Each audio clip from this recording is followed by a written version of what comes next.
Friends, ನಮಸ್ತೆ. Welcome to Janu life style YouTube channel. Friends, ಇವತ್ತು ಮಂಗಳವಾರ ಬೆಳಗ್ಗೆನೇ ಲಾಗ್ ಸ್ಟಾರ್ಟ್ ಟಿಫನ್ ಮಾಡ್ಕೊಂಡಿದ್ದೀನಿ. ಏನೂ ಇಲ್ಲ ಇವತ್ತು. ನೆನ್ನೆ ಹೇಳ್ದೆ ಅಲ್ವಾ, ಬೇಳೆ ಸಾರು ಮಾಡಿದ್ದೆ. ಬೇಳೆ ಸಾರು ಮುದ್ದೆ ಎಲ್ಲ ಅಲ್ಲ, ಮತ್ತು ಸಂಜೆ ಸ್ನ್ಯಾಕ್ಸ್ ತಂದರು, ಅದನ್ನೇ ತಿಂದ್ಬಿಟ್ಟು ಸುಮ್ಮನಾದ್ವಿ. ಸಾಂಬಾರು ಏನು ಅಂದರೆ ರಾತ್ರಿ ಮಾಡಿದ್ದ ಅಡುಗೆ ಏನು ಖಾಲಿ ಆಗಲಿಲ್ಲ. ಸ್ವಲ್ಪ ಈಗ ಏನಾದರೂ ರೈಸ್ ಏನಾದರೂ ಮಾಡ್ಕೊಳ್ಳೋಣ ಅಂತ ಕೆಲಸ ಎಲ್ಲ ಮುಗಿಸಿ, ಅಂದರೆ ಬಾಗಿಲು ತೊಳೆದಿದ್ದು, ಮನೆ ಒರೆಸಿದ್ದು, ರಂಗೋಲಿ ಹಾಕಿದ್ದು, ಸ್ನಾನ ಎಲ್ಲ ಆಯಿತು. ಮೈಗೆ ಸ್ನಾನ ಮಾಡ್ಕೊಂಬಂದೆ. ನೆನ್ನೆಲ್ಲ ತಲೆಗೆ ಆಗಿತ್ತಲ್ವ.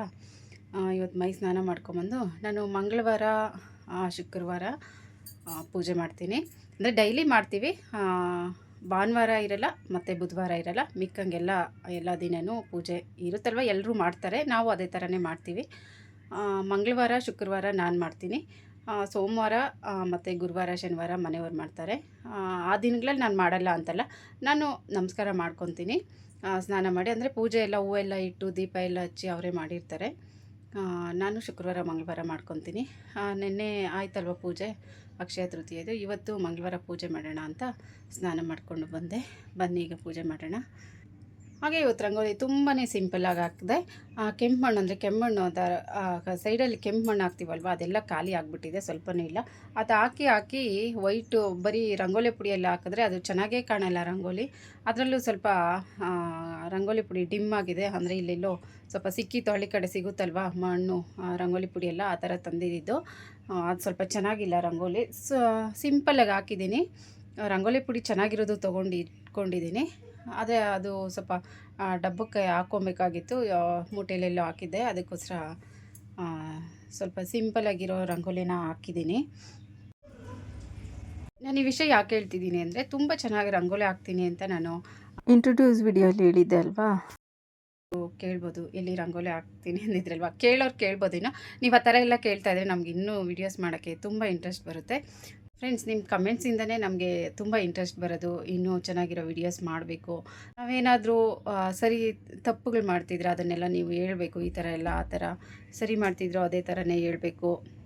ಚೆನ್ನಾಗಿದೆ ಅನ್ಬೇಕು, ಚೆನ್ನಾಗಿಲ್ಲ ಅಂದರೆ ಇದು ಚೆನ್ನಾಗಿಲ್ಲ ಅಂತ ನೀವು ಕಮೆಂಟ್ಸ್ ಹಾಕ್ತಾಯಿದ್ರೇ ನಮಗೆ ತುಂಬ ಇಂಟ್ರೆಸ್ಟ್ ಬರೋದು ವೀಡಿಯೋಸ್ ಮಾಡೋಕ್ಕೆ. ಯಾರೇ ನೋಡ್ತಿರಲಿ, ಎಷ್ಟು ಜನಕ್ಕೆ ತಲುಪುತ್ತೋ ಏನೋ ಗೊತ್ತಿಲ್ಲ ಈ ವಿಡಿಯೋ. ದಯವಿಟ್ಟು ಯಾರಾದರೂ ನೋಡ್ತಿದ್ರೆ ವಿಡಿಯೋಸ್ ಇನ್ನೂ ಯಾವ ಥರ ಹಾಕಬೇಕು, ನಾನು ಇದು ಇನ್ನೂ ಸೆಕೆಂಡ್ನೇ ವಿಡಿಯೋ ಅಲ್ವಾ, ಯಾವ ಥರ ಹಾಕಬೇಕು, ಚೆನ್ನಾಗಿದೆಯೋ ಇಲ್ವೋ, ದಯವಿಟ್ಟು ಒಂದು ಕಮೆಂಟ್ಸನ್ನು ಹೇಳಿ ನೀವು. ನನಗೆ ತುಂಬ ಇಷ್ಟ ಆಗುತ್ತೆ, ಅಂದರೆ ತುಂಬ ಖುಷಿ ಆಗುತ್ತೆ ನಿಮ್ಮ ಕಮೆಂಟ್ಸ್ ಹಾಕಿದ್ರೆ. ಹಾಗೆ ದಯವಿಟ್ಟು ನೋಡ್ತಿರೋರೆಲ್ಲ ಸಬ್ಸ್ಕ್ರೈಬ್ ಮಾಡ್ಕೊಂಡು ಸಪೋರ್ಟ್ ಮಾಡಿ. ನಿಮ್ಮಿಂದ ತುಂಬಾ ಹೆಲ್ಪ್ ಆಗುತ್ತೆ. ಈ ಹೂವೆಲ್ಲ ಸ್ವಲ್ಪ ಬಿಡಿಸ್ಕೊಂಬಂದಿದ್ದೆ, ಅದನ್ನೆಲ್ಲ ಕಟ್ಟಿ ಮತ್ತು ಇವತ್ತು ವಾರದ ಪೂಜೆ ಮಾಡಬೇಕು. ಮಂಗಳವಾರದ ಪೂಜೆ ನೋಡಿ, ಎಷ್ಟು ಥರ ಹೂವು ಸಿಗುತ್ತೆ. ಒಂದು ಎಷ್ಟಪ್ಪ ಅಂದರೆ 4 ಥರ ದಾಸವಾಳ ಇದೆ. ಮಲ್ಲಿಗೆ ಒಂದು 3 ಥರ ಇದೆ. ಗುಂಡು ಮಲ್ಲಿಗೆ ಮತ್ತು ನಿತ್ಯ ಮಲ್ಲಿಗೆ, ಇನ್ನೊಂದು ಮಲ್ಲಿಗೆ ದಪ್ಪ ಮಲ್ಲಿಗೆ ಬರುತ್ತಲ್ವ ಅದು, ಮತ್ತು ಸೂಜಿ ಮಲ್ಲಿಗೆನೂ ಹಾಕಿದ್ದೀನಿ. ಅದು ಇನ್ನು ಸೀಸನ್ ಇಲ್ವಲ್ಲ, ಸ್ವಲ್ಪ ಸಿಗುತ್ತೆ ಅಷ್ಟೇ. 7 ಸುತ್ತಿನ ಮಲ್ಲಿಗೆ ಥರ ಸಿಗುತ್ತಲ್ವ, ಅದಂತೂ ಸ್ವಲ್ಪ ಜಾಸ್ತಿನೇ ಸಿಗ್ತಿತ್ತು, ಈಗ ಕಡಿಮೆ ಆಗಿದೆ. ಹಿಂದಿನ ದಿನವೇ ಎಲ್ಲ ರೆಡಿ ಮಾಡಿ ಇಟ್ಕೊತಿದ್ದೆ, ಹೂವೆಲ್ಲ ಕಟ್ಟಿ. ಇವತ್ತಾಗಲಿಲ್ಲ, ಅದಕ್ಕೆ ಸ್ವಲ್ಪ ಬೆಳಗ್ಗೆನೇ ಬಿಡಿಸ್ಕೊಂಬಂದು ಕಟ್ತಿದ್ದೀನಿ. ಹಿಂದಿನ ದಿನವೇ ಮಗ್ಗೆಲ್ಲ ಕಿತ್ಕೊಂಬಂದು ರೆಡಿ ಮಾಡಿ ಇಟ್ಕೊತಿದ್ದೆ. ಫ್ರೆಂಡ್ಸ್, ನಾನು ನೆಲ ಒರೆಸಿದ್ದೀನಿ ಅಂತ ನೆಲದ ಮೇಲೆ ಹಾಕ್ಕೊಂಡು ಕಟ್ತಾಯಿದ್ದೀನಿ ಅಷ್ಟೇ. ಇಲ್ಲಾಂದರೆ ಏನಾದರೂ ಒಂದು ನ್ಯೂಸ್ ಪೇಪರ ಎಂದ್ರ ಮೇಲೆ ಏನಾದರೂ ಹಾಕಿನೇ ಹೂವು ಕಟ್ಟೋದು. ನೆಲ ಒರೆಸ್ಬಿಟ್ಟೆ ಕಟ್ತೀನಿ, ಯಾಕೆ ಕೆಳಗಡೆ ಹಾಕೊಂಡು ಕಟ್ಟೋದ್ರಿಂದ ತುಂಬ ಬೇಗ ಆಗುತ್ತೆ, ತುಂಬ ಕಂಫರ್ಟಾಗಿರುತ್ತೆ ಹೂವು ಕೆಳಗಡೆ ಕೂತ್ಕೊಂಡು ಈ ಥರ ಕಟ್ಟೋದ್ರಿಂದ. ಅದಕ್ಕೋಸ್ಕರ ಈ ಥರ ಕಟ್ತಾಯಿದ್ದೀನಿ. ಯಾವಾಗಲೂ ಅಕಸ್ಮಾತ್ ಒರೆಸಿಲ್ಲ ಅಂದರೂ ಹೂವು ಹಾಕೋ ಜಾಗದಲ್ಲೆಲ್ಲ ಒರೆಸ್ಬಿಟ್ಟೆ ಹೂವು ಹಾಕಿ ಕಟ್ತೀನಿ. ಬೆಳಗ್ಗೆ ಹೂವು ಕಟ್ಟೋಕೆ ಹಿಡಿದ್ರೆ ಸ್ವಲ್ಪ ಟೈಮ್ ವೇಸ್ಟ್ ಆಗುತ್ತೆ ಅಂತಲೇ ಹೇಳ್ಬೋದು, ಯಾಕೆಂದರೆ ಸ್ವಲ್ಪ ಟೈಮ್ ತೊಗೊಂಬಿಡುತ್ತೆ. ಇದು ಬೇರೆ ಕೆಲಸ ಎಲ್ಲ ಬ್ಯಾಲೆನ್ಸ್ ಇಟ್ಕೊಂಡ್ಬಿಡುತ್ತೆ. ಅದಕ್ಕೆ ಹೂವೇನಾದರೂ ಕಟ್ಟೋದಿದ್ದರೆ ಪೂಜೆ ಮಾಡೋ ಹಿಂದಿನ ದಿನವೇ ಹೂವೆಲ್ಲ ರೆಡಿ ಮಾಡಿ ಇಟ್ಕೊಂಡ್ಬಿಡ್ಬೇಕು. ಕಟ್ಟೋ ಹೂವು ಏನಾದರೂ ಇದ್ದರೆ ನೋಡಿ, ಎಲ್ಲ ಕಟ್ಟಿದ್ದಾಯಿತು. ಸ್ವಲ್ಪ ಸಿಗ್ತಿದೆಯಲ್ಲ, ಕನಕಾಂಬರ ಬಿಡಿಸ್ಕೊಂಡಿದ್ರೆ ಇನ್ನೂ ಸ್ವಲ್ಪ ಸಿಗ್ತಿತ್ತು. ಅದು ಬಿಡಿಸೋದು ಕಟ್ಟೋದೇ ಸ್ವಲ್ಪ ಪ್ರಾಬ್ಲಮ್ಮು. ಎಲ್ಲ ಕಟ್ಟಿದ್ದಾಯಿತು, ಈಗ ಪೂಜೆನ ಮಾಡಬೇಕು. ಇಷ್ಟ ಆಗಿದೆ ಹೂವು. ಸ್ವಲ್ಪ ಬಿಡಿ ಹೂವು ಎಲ್ಲ ಇರುತ್ತಲ್ವ, ಅದನ್ನು ಎಲ್ಲ ಇಟ್ಟು ಇದು ಕಳಶಕ್ಕೆಲ್ಲ ಸ್ವಲ್ಪ ಹಾಕಿ ಪೂಜೆನ ಮಾಡ್ತೀನಿ. ನಮ್ಮ ಮನೆ ಹತ್ರ ಅಂತೂ ಯಾವ ದಿನವೂ ಹೂವು ಖಾಲಿನೇ ಆಗೋಲ್ಲ, ಏನಾದರೂ ಹೂವು ಇದ್ದೇ ಇರುತ್ತೆ ಪೂಜೆಗೆ. ಹಾಗೆ ಹೂವು ಕೂಡ ನಾವು ಕೊಳ್ಳೋದಿಲ್ಲ, ಯಾವಾಗಲೂ ಹಬ್ಬಗಳಲ್ಲಿ ಮಾತ್ರ ಸ್ವಲ್ಪ ಹೂವು ತೊಗೊತೀವಿ ಅಷ್ಟೇ. ಮಿಕ್ಕ ದಿನಗಳಲ್ಲಿ ಪ್ರತಿದಿನ ಪೂಜೆಗೆ ನಮ್ಮ ಗಿಡದೇ ಹೂವು ಸಿಗುತ್ತೆ. ಏನಾದರೂ ಹೂವು ಇದ್ದೇ ಇರುತ್ತೆ, ಖಾಲಿನೇ ಆಗೋಲ್ಲ. ಯಾವುದೇ ದಿನದಲ್ಲೂ ಕೂಡ ಖಾಲಿನೇ ಆಗೋಲ್ಲ, ಸ್ವಲ್ಪ ಆದರೂ ಹೂವು ಇದ್ದೇ ಇರುತ್ತೆ. ಫ್ರೆಂಡ್ಸ್ ನೋಡಿ, ಹೂವು ಎಲ್ಲ ಕಟ್ಟಿ ಪೂಜೆನ ಮಾಡಿದೆ. ಸ್ವಲ್ಪ ಕಳಶಕ್ಕೆ ಹಾಕಿದ್ದೀನಿ ಅಷ್ಟೇ. ಹೂವು ಸ್ವಲ್ಪ ಅಲ್ವಾ ಕಟ್ಟಿದ್ದಿದ್ದು, ಸ್ವಲ್ಪ ಕಳಶಕ್ಕೆ ಹಾಕ್ಬಿಟ್ಟು ಟಿಫನ್ ಎಲ್ಲ ಮಾಡಿಕೊಂಡು, ಮತ್ತು ನಮ್ಮ ಮನೇಲಿ ಚಿಕ್ಕಡಿಕಾಯಿ ತಂದಿದ್ರು, ಯಾರೋ ಕೊಟ್ಟಿದ್ರಂತೆ ನಮ್ಮ ಮನೆಯವ್ರಿಗೆ, ಯಾರೋ ತೋಟದವರು ತುಂಬಾ ಜಾಸ್ತಿನೇ ಕಟ್ ಕಳಿಸಿದ್ರು ಯಾರೋ. ಹುಳಿ ಸಾರಿಗೂ ಚೆನ್ನಾಗಿರುತ್ತೆ, ಹಾಗೆ ಹಾಲು ಸಾರು ಅಂತ ಮಾಡ್ತೀವಿ ಅದಕ್ಕೆ ಹಾಕಿದ್ರೂ ತುಂಬಾ ಚೆನ್ನಾಗಿರುತ್ತೆ. ಬಸ್ಸಾರು ಮಾಡ್ಬೋದು ಅಥವಾ ಪಲ್ಯನೂ ಮಾಡ್ಬೋದು, ಏನು ಬೇಕಿದ್ರೂ ಮಾಡ್ಕೊಳ್ಬೋದು. ನೋಡಿ ಎಷ್ಟೊಂದಿದೆ ಅಂತ. ನಾನು ಸ್ವಲ್ಪ ಸಾಂಬಾರು ಬಿಡಿಸ್ಕೊಳ್ಳೋಣ ಅಂತ ಬಲ್ತಿರೆಕಾಯಿ ಎಲ್ಲ ಎತ್ತಿಟ್ಕೊಂಡು ಇದನ್ನು ನಾನು ಬಿಡಿಸ್ಕೊಳ್ಳೋಕ್ಕೆ ಅಂತ ಒಂದು ಬಟ್ಲಿಗೆ ಹಾಕಿ ಇಡ್ತಾಯಿದ್ದೀನಿ. ಫ್ರೆಂಡ್ಸ್, ಇದೆಲ್ಲ ಮಾಡೋ ಅಷ್ಟರಲ್ಲಿ ಮತ್ತು ಇನ್ವಿಟೇಷನ್ ತೊಗೊಂಡು ನಮ್ಮ ಚಿಕ್ಕಮ್ಮನ ಮಗ ಬಂದ. ಅವ್ರದ್ದು ಅವ್ರದ್ದು ಇದೆ ಅಂತೆ, ಅದಕ್ಕೆ ಇನ್ವೈಟ್ ಮಾಡೋಕ್ಕೆ ಬಂದಿದ್ದ. ಅವರೊಂದು 3-4 ಜನ ಬಂದಿದ್ದರು. ಅವನಿಗೆ ನಮ್ಮ ಮನೆ ರೋಡು ಕನ್ಫ್ಯೂಸ್ ಆಗಿಬಿಟ್ಟಿದೆ.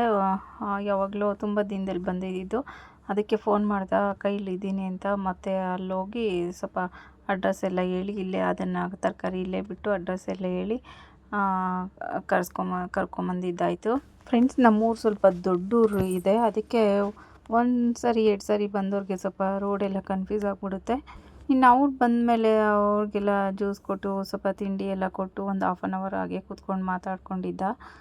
ನಮ್ಮ ಚಿಕ್ಕಮ್ಮನ ಮಗ ಮತ್ತು ನಮ್ಮ ಮಾವನ ಮಗ ಮತ್ತು ಇನ್ನೊಬ್ಬರು ಎಲ್ಲ ಯಾರೋ ಬಂದಿದ್ದರು. ಅಷ್ಟರಲ್ಲಿ ಟೈಮ್ ಹಾಗೆ ಹೋಯ್ತು, ಮಧ್ಯಾಹ್ನ 2-3 ಗಂಟೆ ಹಾಗೆ ಹೋಯ್ತು. ಎಲ್ಲ ದೊಡ್ಡಮ್ಮ ಚಿಕ್ಕಮ್ಮನ ಮಕ್ಕಳ ಫಂಕ್ಷನ್ಗಳು ಇವೆಲ್ಲ ಮಿಸ್ ಮಾಡೋಂಗೆ ಇಲ್ಲ. ಸ್ವಲ್ಪ ಚಿಕ್ಕಡಿ ಕಾಯಿನ ನೋಡಿ ಈ ಥರ ನ್ಯೂಸ್ ಪೇಪರ್ ಹಾಕಿ ಇಡ್ತಾಯಿದ್ದೀನಿ, ಯಾಕಂದರೆ ಅದು ಫ್ರಿಜ್ಜಲ್ಲಿ ಇಟ್ಟಾಗ ಅದು ವಾಟ್ರ್ ಫಾರ್ಮ್ ಆದರೆ ಅದು ಎಲ್ಲ ಅಬ್ಸರ್ವ್ ಮಾಡ್ಕೊಳ್ಳಿ ನ್ಯೂಸ್ ಪೇಪರು ಅಂತ. ಹಾಗೆ ಇಟ್ಟರೆ ಆ ಕಾಯೆಲ್ಲ ಕೊಳ್ತೋದಂಗೆ ಆಗುತ್ತಲ್ವ ಚಿಕ್ಕಡಿ ಕಾಯಿ, ಅದಕ್ಕೆ ಈ ಥರ ಸ್ವಲ್ಪ ನ್ಯೂಸ್ ಪೇಪರ್ ಹಾಕಿಟ್ರೆ ಫ್ರೆಶ್ ಆಗಿರುತ್ತೆ ಅಂತ ನ್ಯೂಸ್ ಪೇಪರ್ ಹಾಕಿ ಸ್ವಲ್ಪ ಇಡ್ತಾಯಿದ್ದೀನಿ. ಯಾವುದೇ ತರಕಾರಿ ಇಟ್ಟರು ಅಷ್ಟೇ ಸ್ವಲ್ಪ ನ್ಯೂಸ್ ಪೇಪರ್ ಅಥವಾ ಟಿಶ್ಯೂ ಪೇಪರ್ ಹಾಕಿ ಇಟ್ಬಿಟ್ರೆ ಅದು ವಾಟ್ರ್ ಫಾರ್ಮ್ ಆಗೋದಿಲ್ಲ, ಅದು ಅಬ್ಸರ್ವ್ ಮಾಡಿಕೊಂಡು ಕೊಳೆಯೋದಕ್ಕೆ ಅವಕಾಶ ಇರಲ್ಲ, ಫ್ರೆಶ್ ಆಗಿರುತ್ತೆ. ನೋಡಿ ಎಲ್ಲ ಸ್ವಲ್ಪ ಫ್ರಿಜ್ಜಲ್ಲಿ ಇಟ್ಟೆ. ಫ್ರಿಜ್ಜು ಸ್ವಲ್ಪ ಕ್ಲೀನ್ ಮಾಡ್ಕೊಬೇಕಾಗಿತ್ತು ಫ್ರೆಂಡ್ಸ್. ಈ ನಡುವೆ ಅಂತೂ ಫಂಕ್ಷನ್ಗೆ ಓಡಾಡಿಕೊಂಡು ಮನೆಯಲ್ಲಿ ಕ್ಲೀನಿಂಗೇ ಮಾಡೋಕ್ಕಾಗ್ತಿಲ್ಲ. ನೋಡಿ ಅವ್ರು ಬಂದಿದ್ದು ಜ್ಯೂಸ್ ಎಲ್ಲ ಕೊಟ್ಟಿದ್ದು ಲೋಟ ಎಲ್ಲ ಇಲ್ಲೇ ಇಟ್ಟಿದ್ದೀನಿ. ನೋಡಿ ಈಗ ಬಂದಿದ್ದು ಕಾರ್ಡು.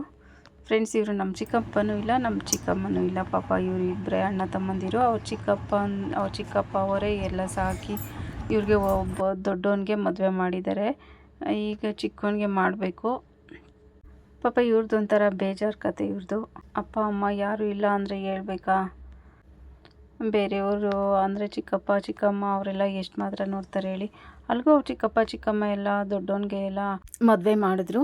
ಅವ್ನು ದೊಡ್ಡವನಿಗೆ ನಮ್ಮೂರಿಂದನೇ ಅಂದರೆ ನಮ್ಮ ಅಮ್ಮನೇ ಹೆಣ್ಣು ಕೊಡಿಸಿದ್ದು, ಅಂದರೆ ನಮ್ಮ ಅಮ್ಮ ಊರಿಂದನೇ ಅವ್ರ ರಿಲೇಟಿವ್ಸೇ ಹೆಣ್ಣು ಕೊಡಿಸಿ ಮಾಡಿಸಿದ್ದಾರೆ. ಈಗ ಇನ್ನು ಚಿಕ್ಕವನಿಗೆ ನೋಡ್ತಿದ್ದಾರೆ. ಈ ಬಣ್ಣದವ್ರ ಇರೋದು, ಈ ಫಂಕ್ಷನ್ ಇರೋದು ಮೇಯಲ್ಲಿ. ಇನ್ನು ಈ ಸಂಡೇ 2 ಬಣ್ಣದವ್ರ ಇದೆ, 2 ದೊಡ್ಡಮ್ಮ ಅವ್ರ ಮಕ್ಕಳು, ದೊಡ್ಡಮ್ಮ ಮತ್ತು ದೊಡ್ಡಮ್ಮನ ಮಕ್ಕಳದೇ. ಅದಕ್ಕೂ ಮಿಸ್ ಮಾಡೋಂಗಿಲ್ಲ friends Sunday. Tuesday morning vlog ಇದಾಗಿತ್ತು ಫ್ರೆಂಡ್ಸ್.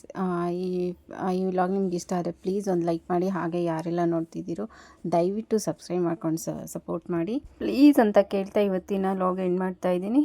Thanks for watching.